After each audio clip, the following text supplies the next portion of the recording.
नेपाल में सत्ता जमीन पर है, संसद जल चुकी है, प्रधानमंत्री और राष्ट्रपति इस्तीफा दे चुके हैं।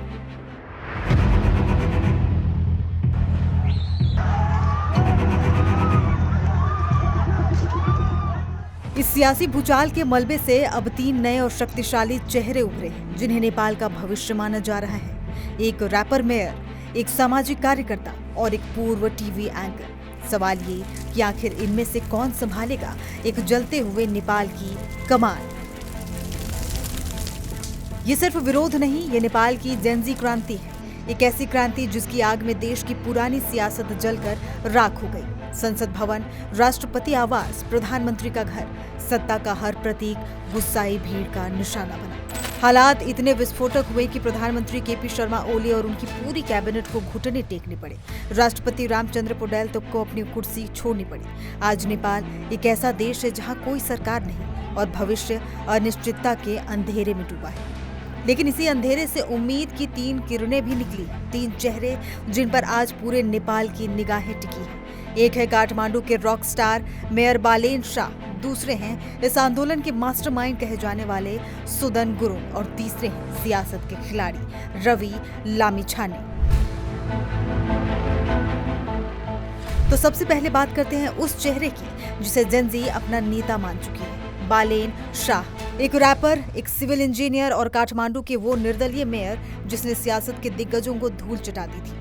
नेपाल की जनता काठमांडू के मेयर बालेन्द्र शाह की तरफ उम्मीद भरी निगाहों से देखने लगी है। सोशल मीडिया पर अपने पद से इस्तीफा देने के लिए और एक नई राजनीतिक पार्टी बनाकर राष्ट्रीय नेतृत्व संभालने की बालेन्द्र शाह से गुजारिश की जा रही है। 27 अप्रैल 1990 को काठमांडू के नरदेवी में एक मैथिल मूल के मधेसी परिवार में जन्मे बालेन्द्र शाह एक नेपाली रैपर, सिविल इंजीनियर और काठमांडू के 15वें मेयर हैं। 2022 में वो तब चर्चा में आए जब काठमांडू में एक निर्दलीय उम्मीदवार पहली बार मेयर बना था। 2023 में टाइम मैगजीन ने उन्हें टॉप 100 उभरते नेताओं की सूची में शामिल किया था। न्यूयॉर्क टाइम्स भी उनके काम की तारीफ कर चुका है। बालेन की लोकप्रियता खासकर युवाओं में ज्यादा है। बालेन ने सड़कों और फुटपाथों की सफाई हो या टैक्स चोरी करने वाले निजी स्कूलों पर नकेल कसना, उन्होंने अपने काम से जनता के बीच बेदाग छवि बनाई है। भ्रष्टाचार के खिलाफ उनकी जीरो टॉलरेंस नीति से भी लोग उनके समर्थन में हैं। बालेन ने फेसबुक पर जेनजी का नेतृत्व में शुरू हुए आंदोलन को समर्थन दिया था। उन्होंने कहा कि ये आंदोलन जेनजी का है और उनकी उम्र ज्यादा हो गई, इसीलिए वो आंदोलन में शामिल नहीं होंगे। लेकिन प्रदर्शनकारियों को उनका समर्थन है। उन्हें उम्मीद है कि आंदोलन भ्रष्टाचार और डिजिटल स्वतंत्रता पर प्रतिबंधों दोनों की तरफ ध्यान आकर्षित करेगा। इसके बाद सोशल मीडिया यूजर उनके सपोर्ट में आए। लोग उनसे काठमांडू के मेयर पद से इस्तीफा देने, एक नई राजनीतिक पार्टी बनाने और राष्ट्रीय नेतृत्व संभालने की मांग करने लगे। उनका कहना है कि अभी नहीं तो कभी नहीं। बालेन शाह अपने बयानों से नेपाल सरकार का पहले भी विरोध कर चुके हैं।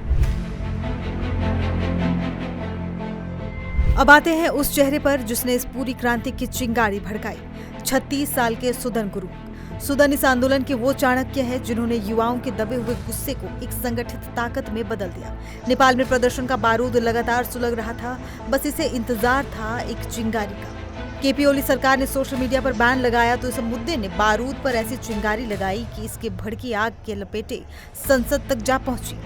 फैसला आते ही हामी नेपाल नाम के एक संगठन ने युवाओं को संगठित करने का काम शुरू किया। सुदन का कहना है कि ये लड़ाई सिर्फ सोशल मीडिया की नहीं, ये भ्रष्टाचार और नाकारा सरकार के खिलाफ है। वो पर्दे के पीछे के असली हीरो माने जा रहे हैं। 36 साल के सुदन गुरुङ ही इस संगठन के लीडर हैं। सुदन गुरुङ ने मौका देखते हुए युवाओं तक अपनी बात पहुंचाई और फिर जो हुआ वो पूरी दुनिया देख रही है। सुदन हामी नेपाल नामक NGO के अध्यक्ष भी हैं। उनकी कहानी दर्द और जुनून की है। 2015 के भूकंप में अपने बेटे को खोने के बाद उन्होंने इवेंट मैनेजमेंट का काम छोड़ समाज सेवा की राह पकड़ी। उन्होंने हामी नेपाल नाम का एक NGO बनाया। जब ओली सरकार ने सोशल मीडिया पर बैन लगाया तो सुदन इसी मौके को बारूद पर चिंगारी की तरह इस्तेमाल किया। अब इस दौर में तीसरा और सबसे बड़ा राजनीतिक खिलाड़ी है रवि लामिछाने, एक पूर्व पत्रकार और टीवी एंकर जो आज नेपाल के पूर्व गृह मंत्री और राष्ट्रीय स्वतंत्र पार्टी RSP के अध्यक्ष भी हैं।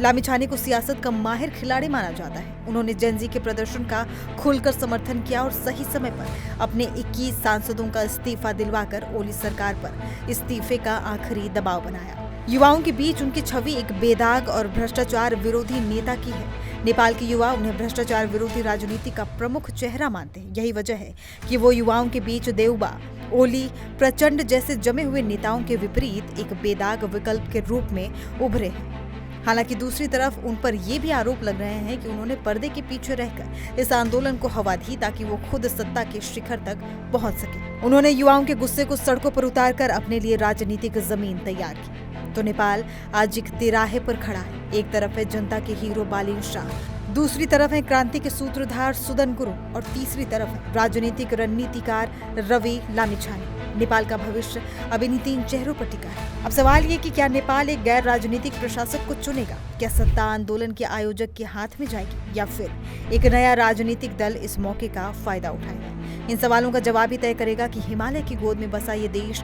शांति की तरफ लौटेगा या अराजकता में डूबा रहेगा।